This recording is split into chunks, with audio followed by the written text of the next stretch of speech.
guys, kamusta po ang lahat? Happy Wednesday po. God bless us always. Blessed Wednesday po sa lahat.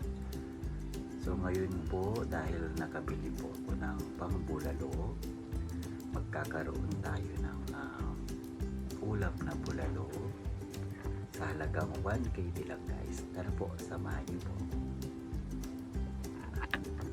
Magandang umaga po sa inyong lahat, sa aking mga subscribers, sa aking mga viewers. Blessed morning po sa inyong lahat. So ngayon po, ayan, isi-share ko po sa inyo kung paano magluto ng bulalo. Ayan, so papakuluan lang po muna natin siya. Kung napapansin nyo po, meron ako niligay na kubyertos o tinidor para po lumambot po siya agad.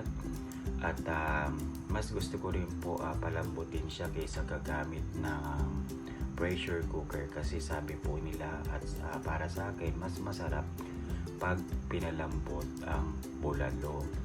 So ayan po, kung napapansin nyo rin po, wala pa po siyang ingredients kasi po pagkakulo aalisin ko po yung mga bula-bula niya. So hintayin po natin siyang kumulo. So wala na po yung mga bula-bula, so pwede na natin lagyan ng ingredients.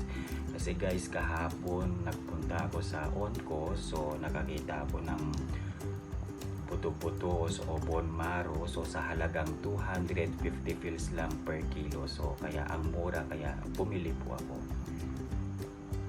Ayan. So meron pang konti, alisin din natin yan.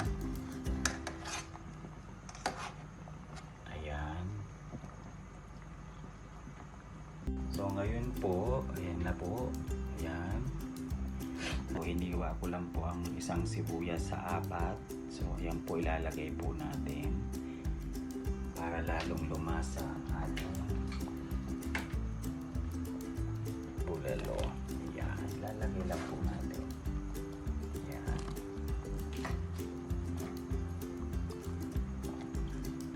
Siyempre po, para lalong sumarap, at naglalagay tayo ng isang maggi beef cubes.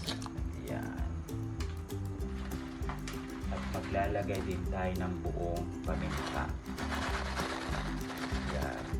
Mga 10 piraso lang po. Ayan. So tatakpan na po ulit natin at palalambutin ang ating bulalo. And po, after 1 hour, yan, malambot na ang ating bulalo. Ayan po, oh, tingnan nyo naman po, oh. Tapos ang kanyang bone marrow, ayan, nagsisitanggalan na po. So malambot na po siya. Ayan. Pwede na po nating ilagay ang ating mga gulay. So maglalagay po ako ng 1/8 kilogram of beans, kulay green. Ayan po, tapos isang buong patatas po na malaki. Lalagay na po natin siya.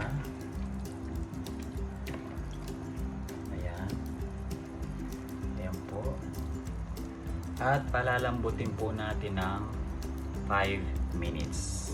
5 minutes po, ayan. Bango.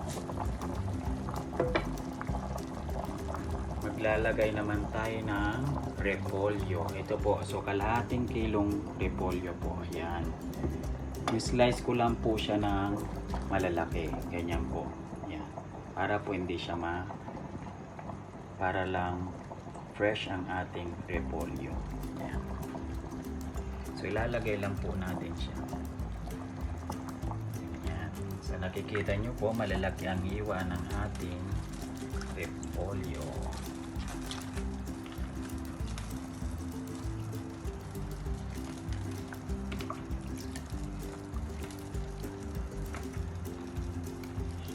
Ayan. Siyempre po, lalagay na rin natin ang ating maggi beef cubes para lalong lumasa. At maglalagay din po tayo ng patis. Tansyahin nyo lang po para po hindi siya maglalat. Patis po para lalong lumasa.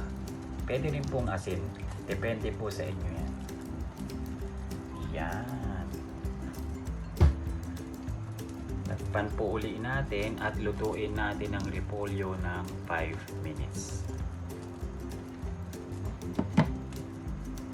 Po after 5 minutes, yan, bango, luto na po ang ating bulalo.